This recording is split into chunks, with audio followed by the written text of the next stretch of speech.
Hello everyone, Brendon Snyder here. How are you?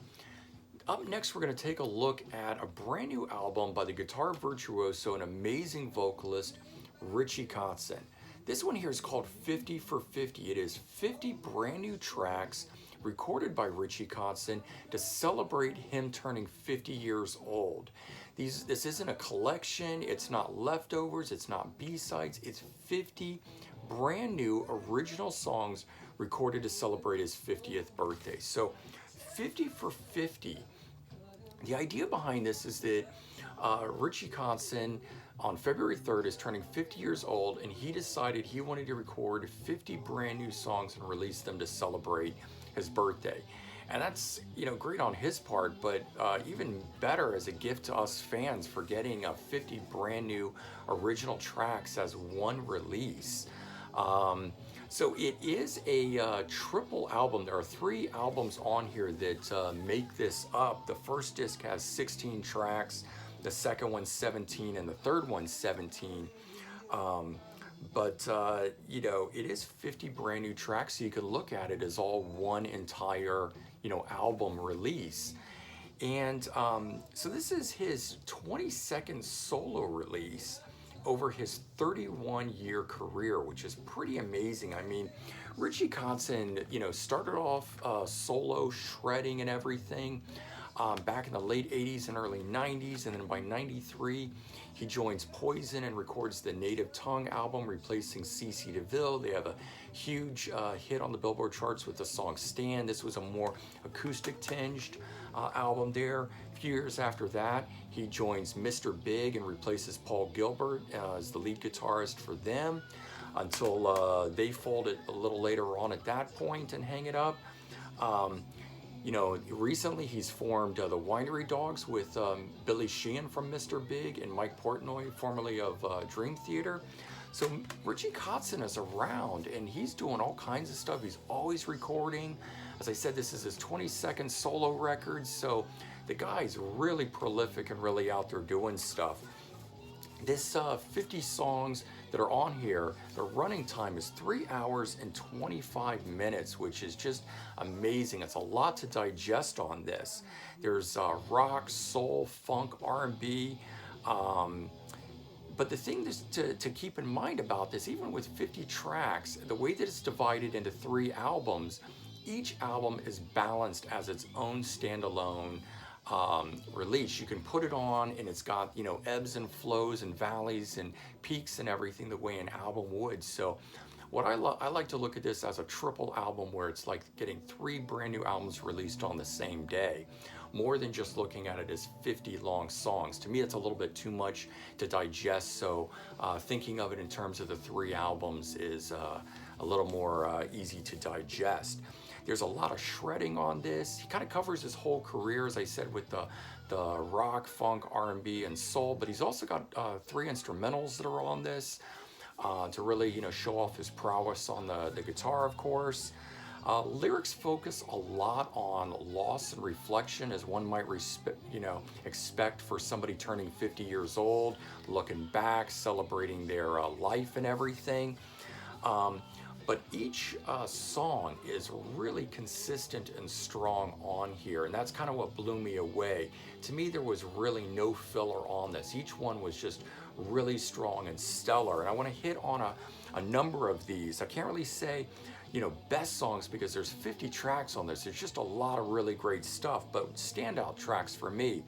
So I'm going to do it by disc. So disc 1, first track on there called Stick the Knife.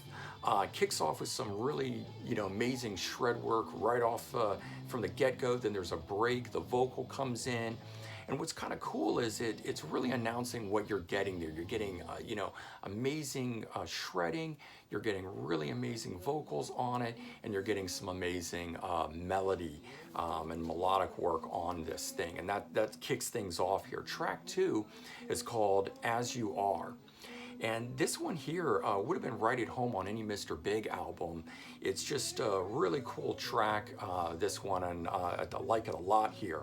Number 8 is called Mad Bazaar, and it's a mid-pace rocker that focuses on, or focused around piano.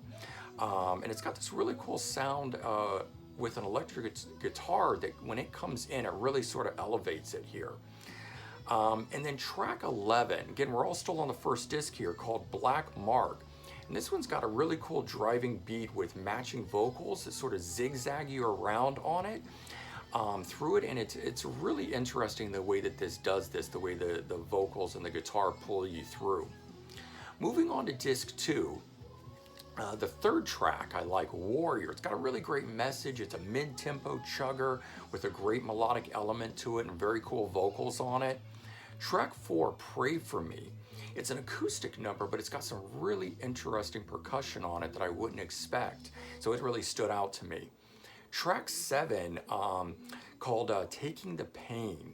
And this one is a more, what I'd call a song-oriented track, less of the, guitar histrionics and that sort of stuff. But it's got really interesting rhythm and an underlying cool guitar strumming bit to it that goes over the backbeat, makes it stand out. Moving on to disc 3, track number 1, Play the Field, is a really great track. I love how the vocal on it and the guitar follow each other in this one. And it's also got this cool low down and dirty groove at the refrain that's really amazing. Track number 10, called She's the Man. And it's got this cool bluesy Jeff Beck style guitar intro jam to it before the vocals come in on it. It's got more guitar than vocals on it, so it's interesting how the two roles are kind of reversed in this one, where the guitar is like the lead and the vocal is, or the guitar is like the main part and the vocals like the lead on it. It's interesting. And then the final track on the third disc, track number 7, called This House, has a real ethereal, almost orchestrated sound to it. It's very kind of haunting.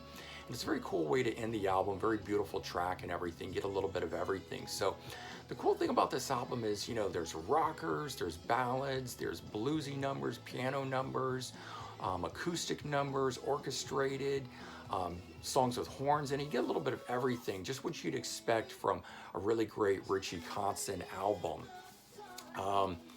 This is the front cover of it here. And there you go, you can check out the spine and the back of it, and you can see that it's divided as the 3 albums that are there.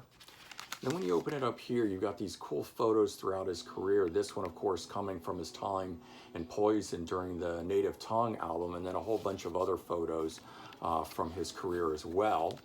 And then you can see it holds the 3 albums, and it's got a little bit of additional information about who plays on it. Most of this is recorded all by Richie Kotzen, but he does have a few guest people on here helping him out.